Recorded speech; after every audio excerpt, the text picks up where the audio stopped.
owners and employees have had their world turned upside down with forced closures due to the coronavirus. And while some help could be on the way this week with those new federal loan programs, there are other actions business owners can take to help their company stay afloat. So to help everyone and get some good advice to help us move forward, we're kicking off our week-long series, Ask the Sharks, with Damon John and Mr. Wonderful Kevin O'Leary. Gentlemen, thank you both for joining us. And we know that you both have invested in a lot of small businesses. And Damon, how has this been impacting those businesses? Yeah, so I'll go first.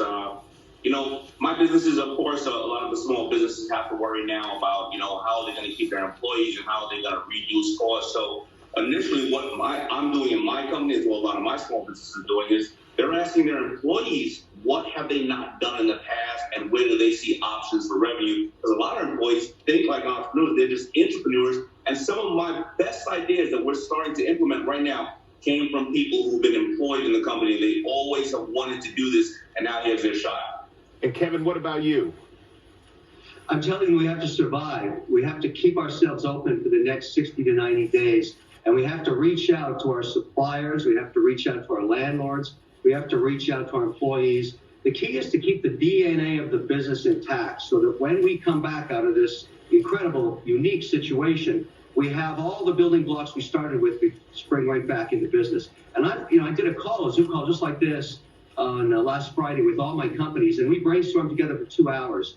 The key is to survive, just stay alive, and hopefully get some of that bill money, that grant money, in the next 8 weeks. Yeah, and we have some questions from some small business owners. So we're going to start with Ian, who owns a gym. Take a listen.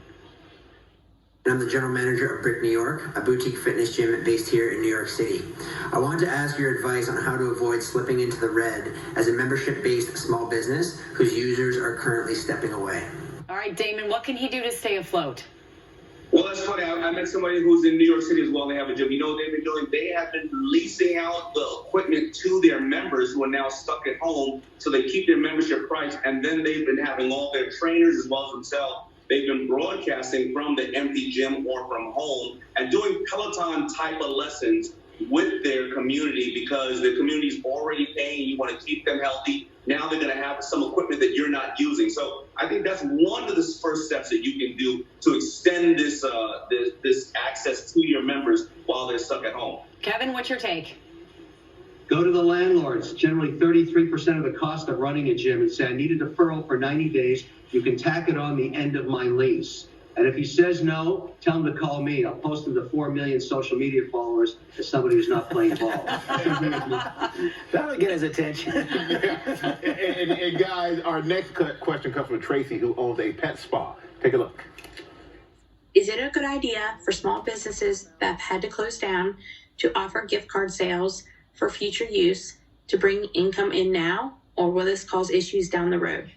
So, Kevin, what do you think about businesses offering or selling gift cards right now? Bad idea. People need immediate satisfaction at the time when they don't have any income or they're worried about their jobs. Most companies that are primarily retail have some kind of list of customers that will repeat. So if you were selling cupcakes, for example, or any other product that wasn't retail, reach out to their cell numbers, reach out to their email numbers and say, look, I'll ship it to you. I'll send it to you. Gift cards are a tough sell in economic difficult times. People don't think that far ahead. And Damon, what's your take? Yeah, I agree the same thing. You can't give somebody a promise if you don't know that you're necessarily going to be around. Now, if you have inventory and you are then giving them an option to get the inventory at 50% because you have $1 million worth of inventory and each customer can buy something at 50% off, that's immediate gratification. But you don't really know where the business is going. None of us know where our businesses are going right now. So gift cards are a really bad idea. All right, our next question comes from Susie in New Jersey with a specialized cake business. Take a listen. I own a baking business that makes custom cakes for special events. The coronavirus has completely halted my business. Can you give me some tips on how to stay relevant and in the forefront of my customers' minds so that when this whole thing is over and we go back to normal, people will think of me first when they have their events? All right, Damon, any tips?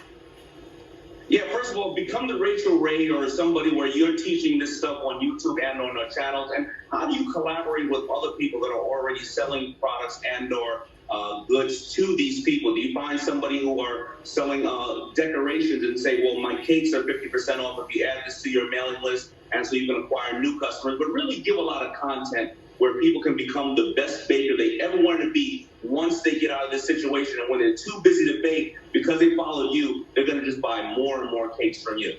All right, Kevin, how about your advice? I have a company like that. It's a famous Shark Tank company called Wicked Good Cupcakes out of Cohasset, Massachusetts. 30% of our sales until 14 days ago were to corporate clients. That has gone to zero. So what we've done is gone back to our individuals who bought from us for special events like birthdays or weddings or whatever, and made them a phenomenal offer. And basically told them, become part of our family. We're hurting just like you are. Help each other out here. We'll give you a great deal on cupcakes. And that's exactly how we pulled back almost all of that corporate business we lost is now with our family of customers that we've been working with now for 5 years. People care. That's what we're learning about. People care, and they want to be part of a solution. It's an amazing time in America, but people care. Kevin, I have to ask you, do you live on the Shark Tank site? Yeah, I wondered that myself. Listen, I've become a zoologist. You want a different background? I've got hundreds of pictures. I love this. These are actually pajamas I'm wearing right now. Now, we'll skip that part, but we will get to our last question, which is from Rachel, who owns a restaurant. Take a look, you guys. My husband and I own and operate a restaurant here in Chicago, and we're wondering what the stimulus package means most immediately for our employees that we had to lay off temporarily. What it means in addition to unemployment, in place of unemployment. And Kevin, why don't you take this one?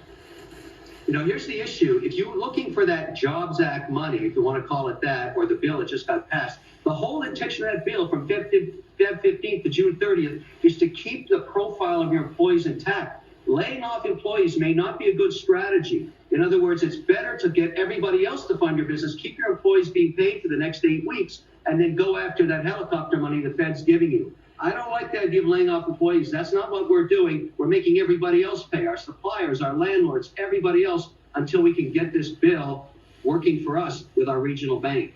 Getting everybody to chip in till things get back on track. Gentlemen, thank you so much for your time, for your advice. It is much appreciated. And coming up here on